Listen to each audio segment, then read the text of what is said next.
Sir, lovely to have a leader and a people representative walk in, and the first word he says is sorry for the delay. Not many people do that. Thank you so much. Requesting the press to clear the aisle so that we can continue the conversation. Request the organizers to clear the aisle. To our friends from the press. Right, so Okay. thank you so So- much. We will cut the music.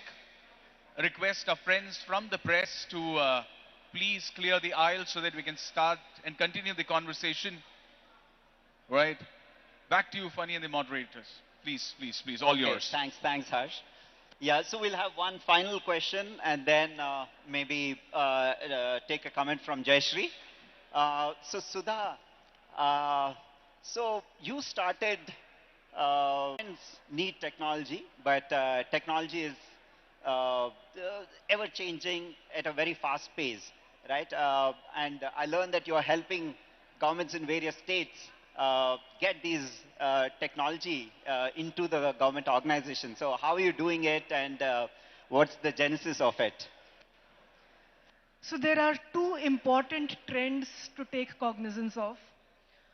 One is the emergence of digital public goods, right? It all started with UID and Aadhaar, but since then, we see. The other big trend is people in their 40s feeling like they've been there, done that in the corporate world, and now want to serve state and country. So leveraging both these trends, we instituted the Indian Administrative Fellowship. It's a fellowship for CXOs. So people that have come into this fellowship are, for instance, the former CEO of Airtel Bharti's B2B business, the chief strategy officer of Patanjali, right? Large corporate CXOs who jobs and work full time with principal secretaries in state governments for 18 months.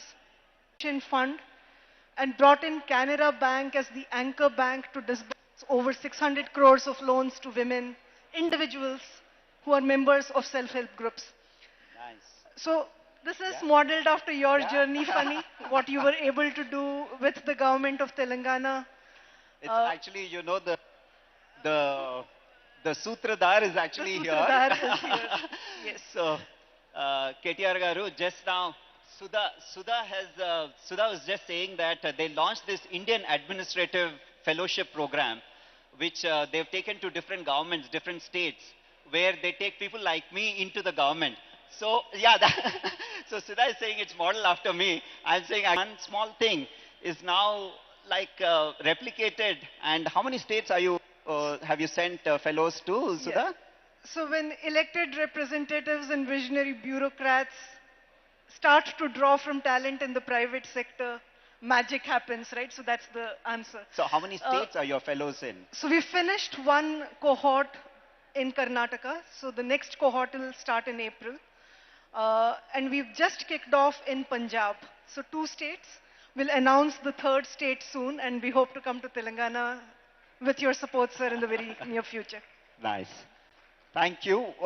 Thank you, panelists. We'll take one final comment from Jayashree on how you're using technology at the foundation to increase impact. Yeah. Technology plays a vital role in all sectors. We use it in all the programs at the foundation. To give an example, we have a skilling program to skill the youth to employability, where we have a high goal of constructing 100,000 ponds. So we use it to ideally locate the pond for logistics and to monitor after the pond have been dug, to monitor the crops. Thank you. Thank you, Jayashree. And thanks a lot. Thank you, panelists. Thank you very much. Right, so please put your hands together for the amazing discussion. I love the fact that it was so logical. There were facts, very clear facts that were presented. And on behalf of the audience present in Nizamabad, big thank you to our panel members. Right? Thank you.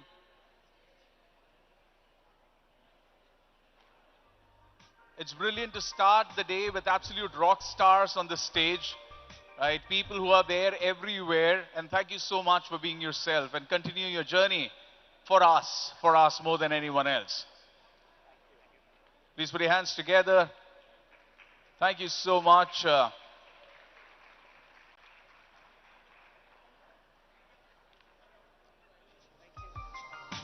So our panelists who came down from Bombay to participate in this conversation, thank you so much.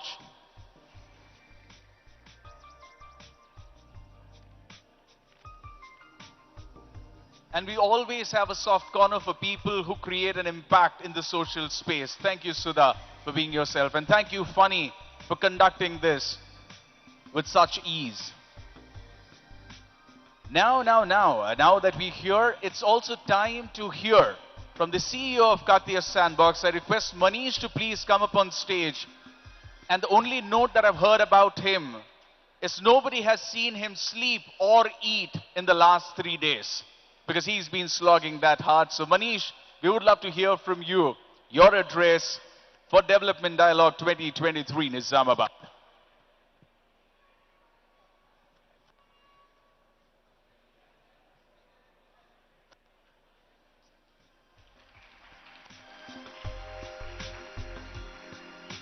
Good morning and a very warm welcome to all of you to Development Dialogue 2023.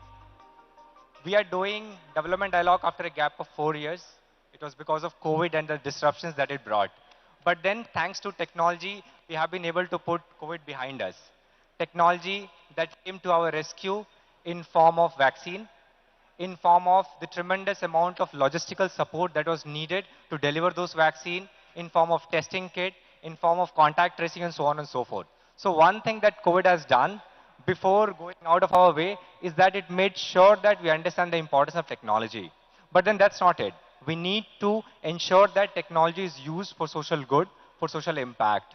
And then it is my unique pleasure that there could not have been a better face to represent technology in Telangana and India than Shri KTR Rao Garu, Honorable IT Minister and Industries Minister. So I wholeheartedly welcome you, sir, to this gathering.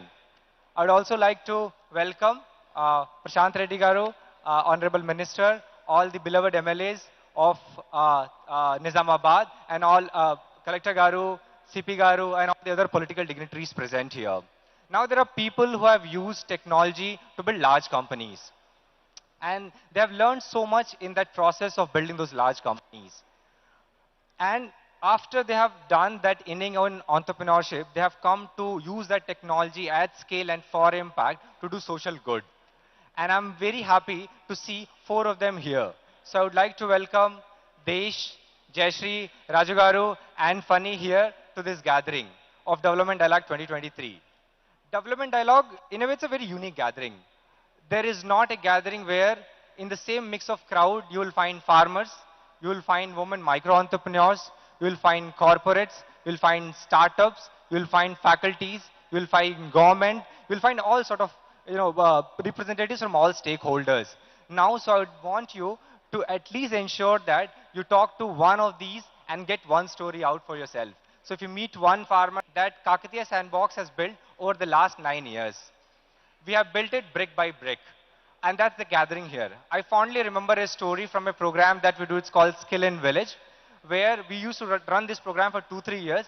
And after 2-3 years of running this program, the Sarpanch came to us saying that I would like to write a check for 25,000 rupees and then be part of this program to make it sustainable, to make it viable. Now that's the community that has gathered here. The community that truly wants to be part of economic transformation of North Telangana.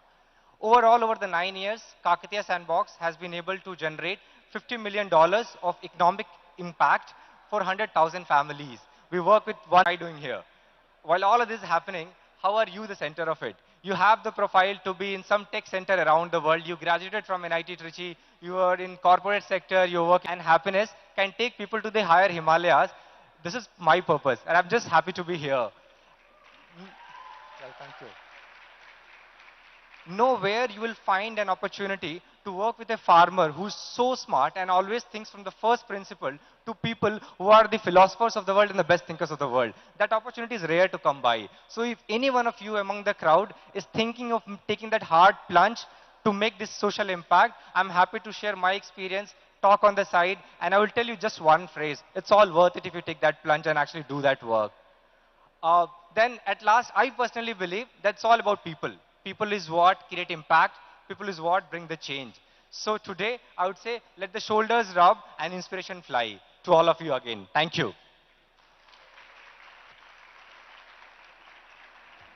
Thank you so much to our very own rock star, but grew to be the best-in-class global service company over a period of 17 years before being acquired by Hitachi.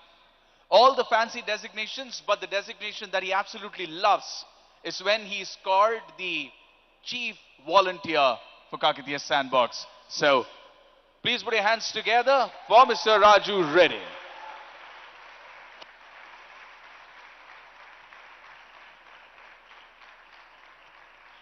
Thank you.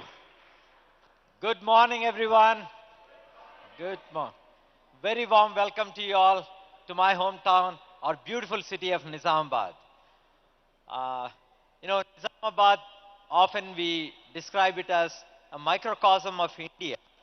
Truly a diverse group of, cultures, languages, religions, and I see that in today's audience, we have people, by the way, that have come from all over India, several chief executives, and people from US and other parts of the world. In fact, I saw a group of students that are here on a study abroad program, and one of them met last evening. She came from Ukraine. So, if Nizamabad is a microcosm of India, the audience here in some ways is a microcosm of the world. So thank you. Thank you all for joining us in Nizamabad. And a special welcome to our chief guest, a dear friend, our Honorable Minister KTR Garu.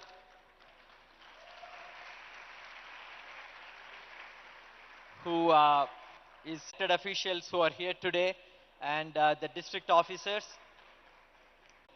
So I just wanted to share a little bit about, Kakatiya Sandbox, and then just to add to Manisha's comments, and then years. And there are kind of three main tenets of a sandbox ecosystem. One, it's the bottom-up form of economic development, meaning unless the local people are an active part of the solution, these changes are not sustainable. Hopefully yesterday you had a feel for that, the quality of the local talent that is building Thai Nizamabad. By the way, how many of you knew that there was a Thai chapter in Nizamabad before? It's the smallest city in the world with a Thai chapter anywhere, and one of the most vibrant Thai chapter cities. Absolutely. So I think that's an example of bottom-up form of socio-economic development. Second is bringing an entrepreneurial mindset to address social challenges. As Desh, the founder, often likes to say, if you can combine the compassion of the non-profit world with the execution excellence of the for-profit world, that's when you get outstanding results. And third is scale. A country of 1 billion people, unless you touch a large enough population, you can't make a meaningful difference over time. So we started with roughly about 10 million population, the undivided districts.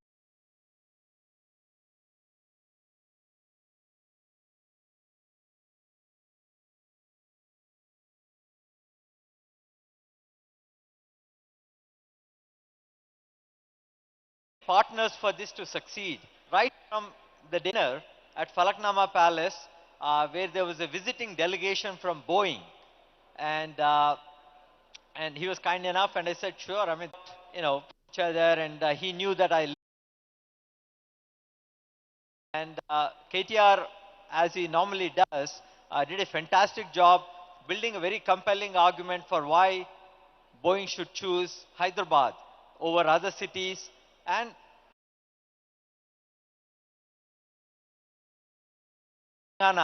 my heart swelled with pride. So ladies and gentlemen, that's just a peek that not only any part of India would love to have, but any democracy in the world would love to have. So please join me in a warm welcome to our Chief. Our Honorable Minister for Roads and Buildings, Shri Prashant Reddy, the District President of Nizamabad, Shri Jeevan Reddy, Honorable Chairman for RTC and MLA Nizamabad Rural, Shri Bajireddy Govardhan Garu, Honorable MLA Nizamabad Urban, Shri Ganesh Gupta Garu. Honorable MLA Bodhan, Sri Shakil Garu. Honorable Member of Raj Sabha, former Speaker, Sri KR Suresh Reddy Garu. Honorable MLC D. Rajeshwar Rao Garu. Honorable MLC Gangadhar Gaud Garu. Honorable ZP Chairman Vittal Rao Garu. Honorable MLA from Kodad, Sri Mallaya Yadav Garu. Honorable former MLC Sri Narsi Reddy Garu. Honorable DCCB Chairman Sri Bhaskar Reddy Garu. To all the distinguished, members who are also present in the audience, to the district administrators, officials, to my friends from media, a warm welcome to all of you. I love the theme of this event, Development Dialogue. The largest population on the planet now. We just surpassed China. For those of you who are not aware, we just, I think, surpassed China last week or 10 days ago. We have the largest population on the planet now. We're the country with the largest population on the planet. Most importantly, this population, if you look at it, 50% of India is less than the age of 27. 65% of India is less than the age of 35. And in a knowledge economy, I think this is the biggest a nation can bring to the table. The kind of young think force, not young workforce, but the kind of young think force India possesses today is because, I'll narrate a quick story to you. Back in 1987, both India and China, similar sized countries in terms of population, also had a similar sized economy. We had almost this later. Today, China is the second largest economy in the world with $16 trillion of GDP size, whereas India is still languishing at $3 trillion with the dreams of a $5 trillion economy. What went wrong? Or what did China do right that India did not get right? In my humble opinion, I think China focused on ensuring that development becomes the principal conversation across the country, across the nation. Unfortunately, in India, I think very often politics takes center stage and economics, unfortunately, takes a back seat.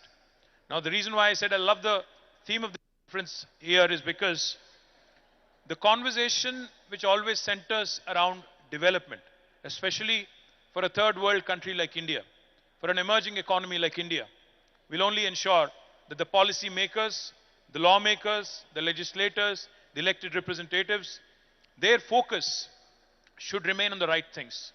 For instance, in Telangana, over a period of last few decades, they have sunk in many borewells into the arid, dry region of Telangana. While there is enough water in our rivers, Godavari and Krishna, it has not been leveraged. While there are enough minor irrigation tanks, almost 46,000 lakes and tanks, they have not been leveraged. Irrigation was primarily rain-fed.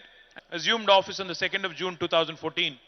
He made it his primary task and primary challenge to address this power deficit situation. Has changed, and today I can proudly say that Telangana is a power surplus state which can actually supply electricity 130% increase. The gross state domestic product, the GSDP of Telangana, was about 5 lakh crores on 2014 June 2nd. But as of last year, the GSDP of Telangana also has increased to 11.55 lakh crore, which is almost 1 point, the kind of increase in per capita income that has happened in Telangana. Just to give you one little statistic that will put things in perspective. Telangana is only 2.5% of India in terms of population.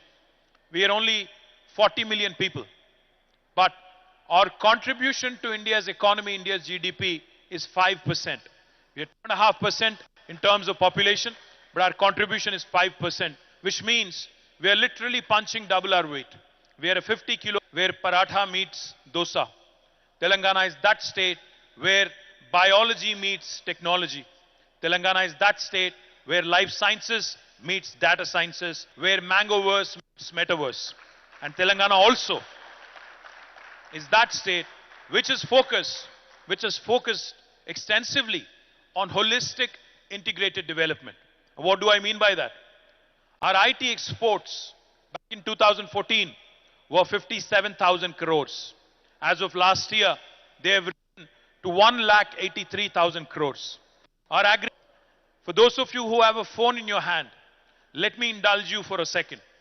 Please pull out your phone for a second. Please pull out your phone. And please Google it for me. World's largest lift irrigation project. Let me repeat. World's largest lift irrigation project. Can somebody tell me the answer? Those who are trigger happy and quick fingers. I would like to hear from the backbenchers here. What is it? Kaleshwaram lift irrigation project. The reason why I mentioned it, very often we talk about Chinese execution. Very often we talk about to have completed a mammoth, a Herculean task of providing a portable drinking water connection to each and every one of our 1 crore households under a project called as Mission Bhagirath. We are the first state to have completed it. And when we were laying the water pipeline, which almost ran for more than 100,000 kilometers, 1 lakh kilometers plus of water pipeline, along with it 19,000 reservoirs, and along with it number of pump houses and everything else that goes with it. Let me also tell you, we have leveraged, there is a very popular word in India called as jugaad. Jugaad basically means hustle. Jugaad basically means hustle. What we did in Telangana is something ingenious. When we had to dig and trench the entire landscape and lay almost 100,000 plus kilometers of pipeline, we decided that we'll also combine the fiber optic cable in the same trench that we were digging for the water pipeline. Thereby, Telangana will also become one among the first states in India to be providing 100 Mbps broadband connection to each and every one of our 10 homes. This is unique because the pandemic has shown us what can be done by way of e-commerce, by way of e-health, by way of digital education, and by way of digital empire. I call my state the most successful startup of independent India in the last 75 years. I can narrate many more other fantastic achievements of the state, but I'll leave it at that because I know we're short on time and we already showed up late. So let me thank Raju and the farmers, the entire ecosystem of Nizamabad, the very best. I'm coming back next month, Raju Anna. I'm coming back to inaugurate the IT hub here. I'll humbly request you and Desh to bring in more and more, because the pandemic has shown us it doesn't matter where you work from in the world. You could be in a village, you could be in a small town, you could be in a metro like Hyderabad or Bangalore. I think now in a digitally connected world, in a world where youngsters from tier 2 towns actually have more fire in their belly, we need to ensure that the rural innovators, the social innovation, the tier 2 town innovators from Nizamabad, Khammam, Nalgonda, Mehboob are all given ample opportunity and equal opportunity to ensure we create a level playing field. So I thank you for this opportunity. I thank all of you, in fact, for giving me this opportunity. And I once again welcome Desh and Raju back onto the dais. Thank you. Thank you so much. Thank you, sir. Request you to have a seat because we're going to have a fireside chat as well. Now, there are very few people in the country who can spontaneously captivate an audience, and then we have one household which has 2 of them. So all of us know who I'm talking about. Please put your hands together. Now, again, another redundant job of introducing Mr. Desh Pandey. With that kind of a name, you just can't get things wrong. He's the president and chairman of Sparta Group LLC, a family investment office, and also the chairman of Tejas Networks. Desh is the co-founder of Desh Pandey Foundation, a global philanthropic organization nurturing innovation and entrepreneurship in universities and cities across USA, Canada, and India. And now he's going to induct Honorable Minister, whom we fondly call you KTR.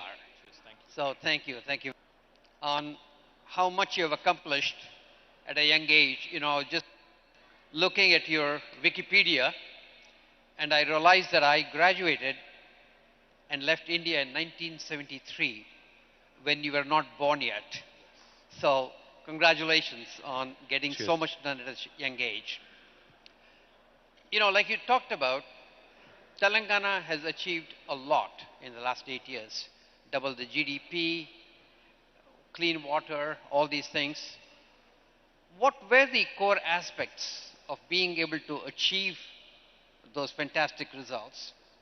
And what do you think Telangana as a state needs to do? Thank you, Desh. Great question. Firstly, the MC said, with a name like Desh, I think you can only inspire confidence. What you've done in Hubli has today translated into something very meaningful here in Nizamabad. Firstly, I think Desh and his entire team of Hubli Sandbox really deserve a big round of applause. Please put your hands together. Thank you. And I'm sure Jayashree's role is more paramount in this, so thank you, Jayashree. I think for contributing in a big way to Desh and his brilliant story.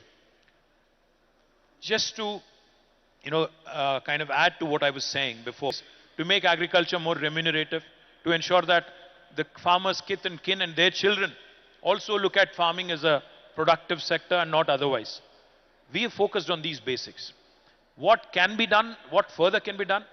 I think if you look around, the world and also India at large. I was at the World Economic Forum last week.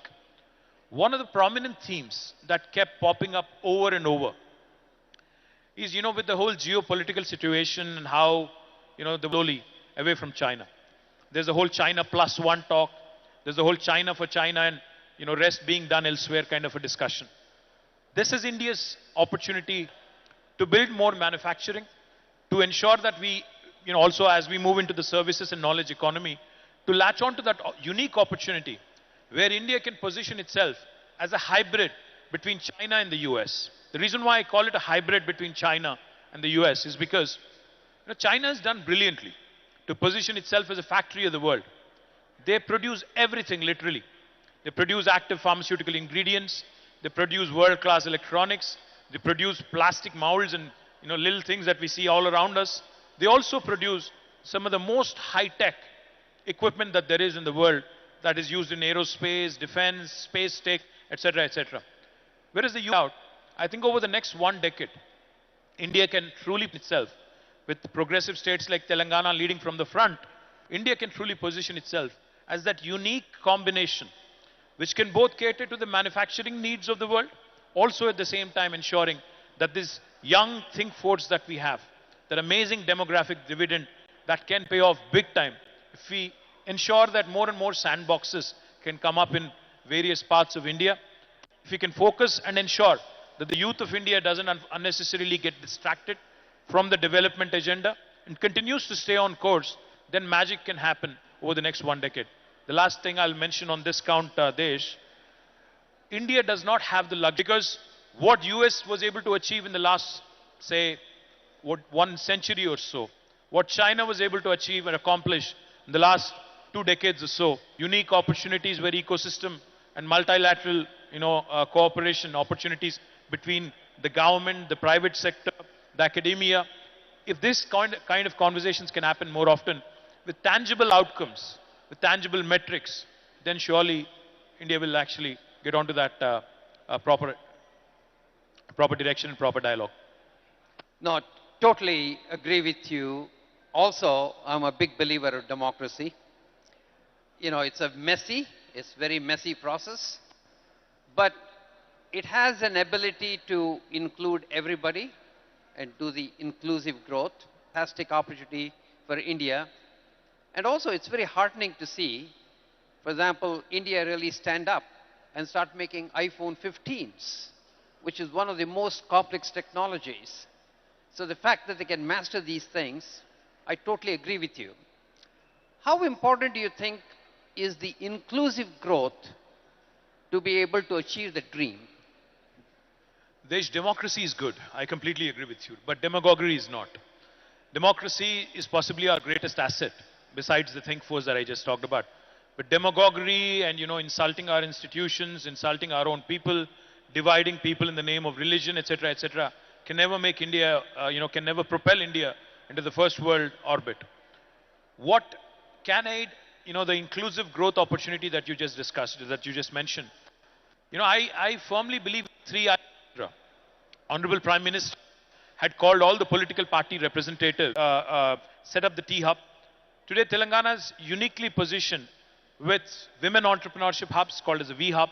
We also have created TSIC, the Telangana State Innovation Cell. In fact, Funny is here. A number of institutions, including a very important institution called as TASK, the Telangana Academy for Skills and Knowledge. Unless you have your youngsters gearing up for the opportunities the world is going to present to you, unless you are able to latch on to them, unless you are able to actually, leverage that opportunity, you'll not be able to do much. So innovation and the kind of platform government can create as an enabler is extremely important. Infrastructure is equally important. The fact that today you can travel from Hyderabad to Nizamabad in about 3 hours, in days to come with high-speed rail connectivity in half an hour's time is what is going to be a game changer. Then it doesn't matter where you live and where you work. Infrastructure that India needs as a country is something that governments and private sector both have to focus on. Not only national highways, rapid rail connectivity, also ensuring digital infrastructure is in place so that it becomes a level playing field irrespective of which town and which village you reside in. The third and most important thing, if you ask me, India is a country which is full of diversity. Everything in India changes every 150 kilometers. The language, the dialect, the eating habits, the way you think, the cultures, etc., etc. India has 22 official languages, 300 unofficial languages. The language you speak at home versus the language I speak at home, while we are both brown skinned, are as different from each other as are possibly German and French. So this diversity of India needs to be respected.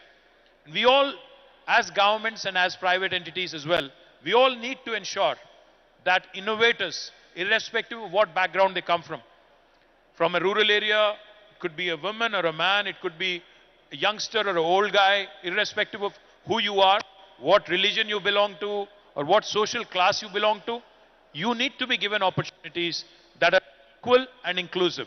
With this 3I mantra, I sincerely believe India can propel itself into the first world. So, in the crowd here, we have a lot of well-meaning citizens, very excited young people from rural India.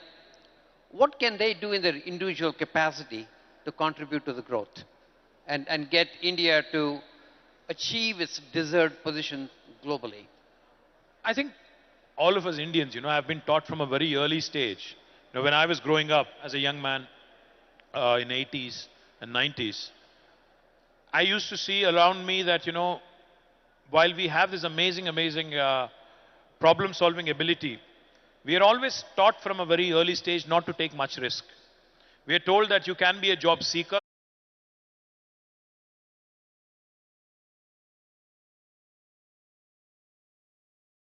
And we are solving a problem.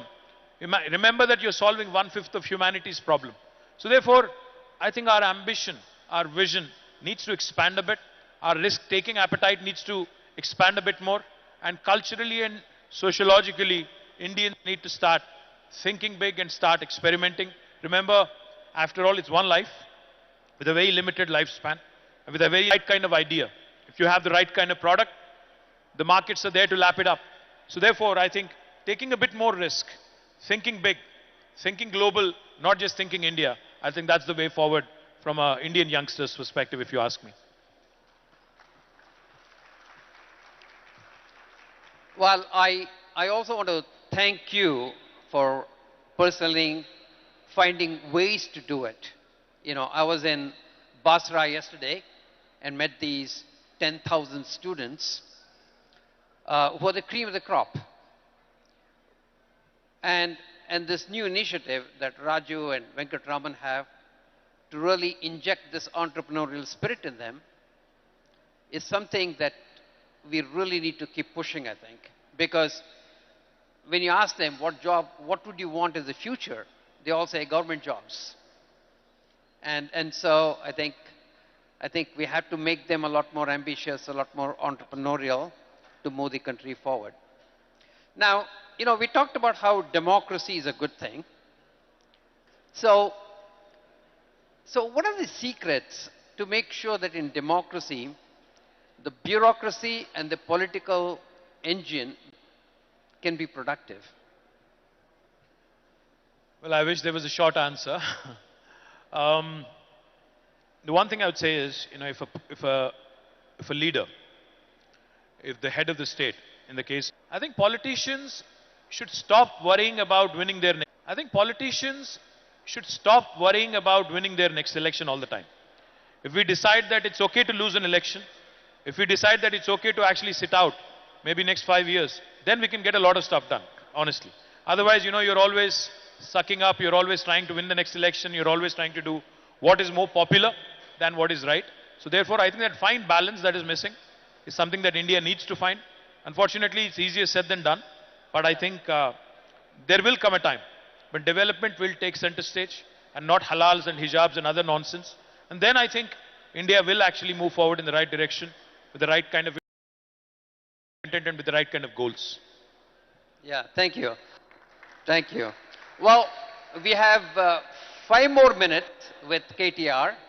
So if any of you have your questions that you want to ask him, please come forward and maybe we can ask them 1 or 2 questions.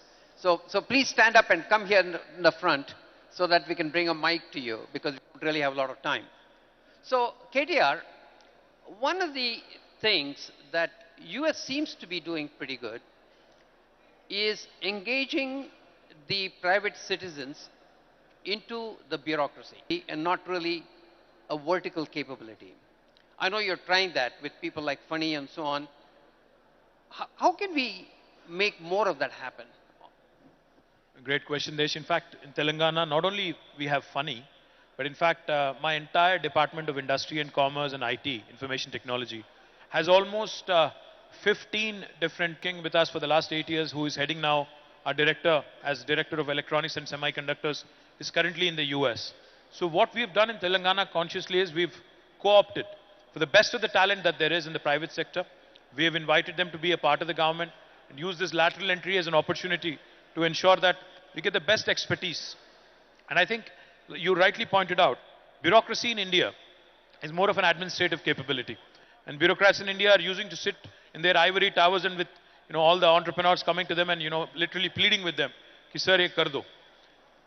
Unfortunately, unless we change that mindset a bit by pushing them more aggressively, by ensuring that they also get exposure to the private sector.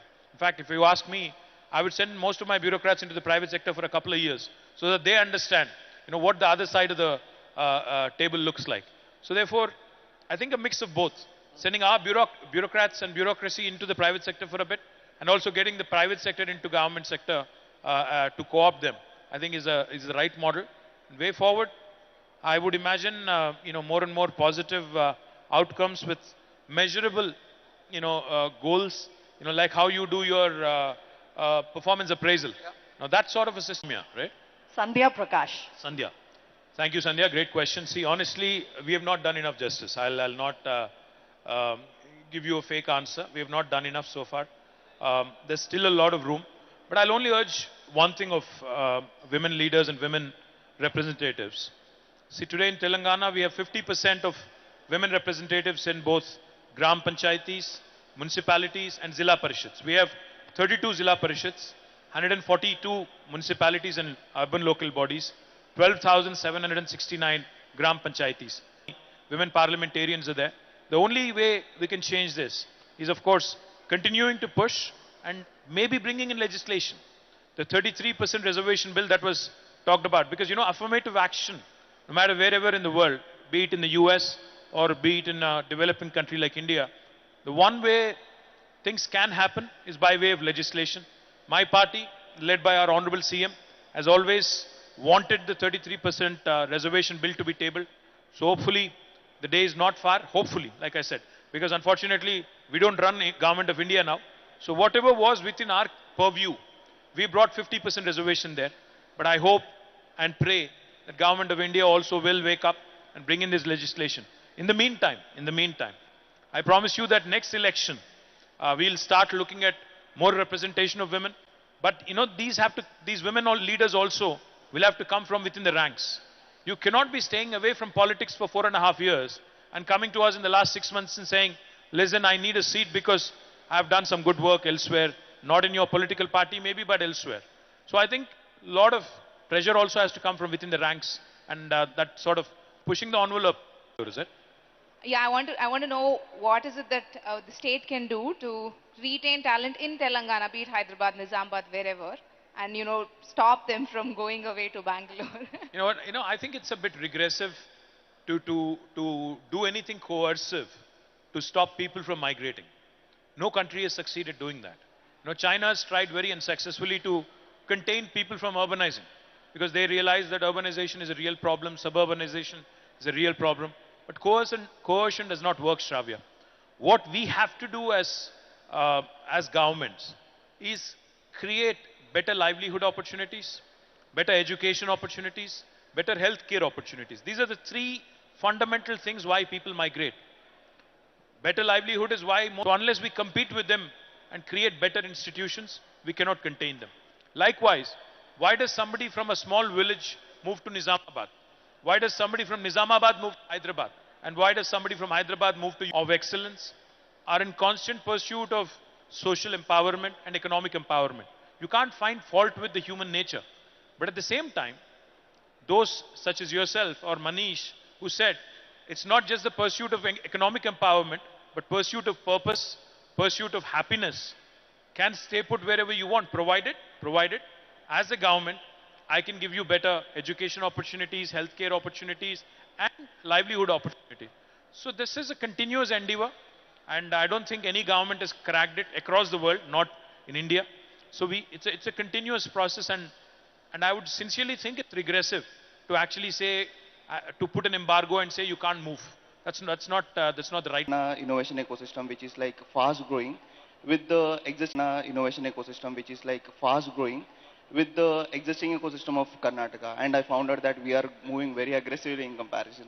So similarly, when it comes to skilling ecosystem, it is a skilling ecosystem for entry-level jobs other than the task. Task is looking for IT and electronic sector, but there are many other sectors where industries require a lot of manufacturing workforce. You said Srinivas, right? Yeah. Srinivas. Yes. Srinivas, great question. We have a very unique challenge, Desh, in our state. In fact, a lot of youngsters from Nizamabad, very interesting conundrum if you ask me. The only way I see this changing, in fact, as I was walking out of the helipad, I saw a beautiful new building being built right next to the collectorate. So I asked my Honorable Minister, Prashant Reddy Garu, I said, what is this building? He said, it is the National Academy of Construction building, NAC building.